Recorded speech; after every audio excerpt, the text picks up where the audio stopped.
গল্পের নাম নেকড়ে ও খরগোশের বন্ধুত্ব। সোনালি রোদ্দুরে ঝিলমিল করছিল সবুজ বন, গাছের ডালে পাখিরা গান জুড়ে দিয়েছে, কিন্তু এক কোনায় ছোট্ট খরগোশ টুনটুনের মন চঞ্চল। কাঁপছে সে, কারণ কাছেই ও গাছের ছায়ায় থাকত রাঘব, বৃহদাকার নেকড়ে, যার গর্জনে কেঁপে উঠত বন।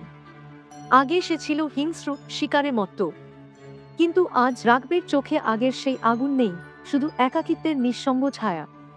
একদিন সাহস করে রাঘব এগিয়ে এলো টুনটুনের দিকে। নরম গলায় বলল, ভয় পেজো না ছোট্ট বন্ধু, আমার নখরে আঁচড় নেই এখন, শুধু গল্পের সুর আছে। টুনটুনের কান খাড়া, হৃদয় দ্রুত ছুটছে। তুমি আমায় খাবে না তো? রাঘব মৃদু হেসে মাটিতে শুয়ে পড়ল। খাবো কি করে? বন্ধুত্বের স্বাদ তো মাংসে নয়, হৃদয়ে মেলে। দিন যায়, টুনটুনের ভয় গলে যায় রাঘবের কোমল আচরণে। একসাথে তারা ফুলের মধু খায়, নদীর ধারে দৌড়ায়, গল্পের ঝুড়ি ভরে।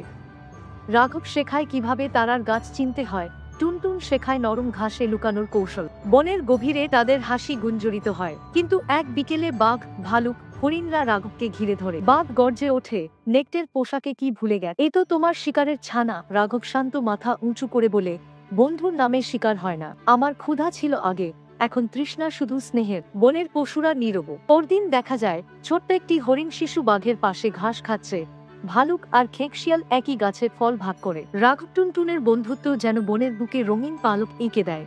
নীতিকথা, বন্ধুত্বের মন্ত্র হলো বিশ্বাসের আলোয় ভয়কে জয় করা। জাত, রূপ আর শক্তির দেয়াল ভাঙে যখন হৃদয় কথা বলে।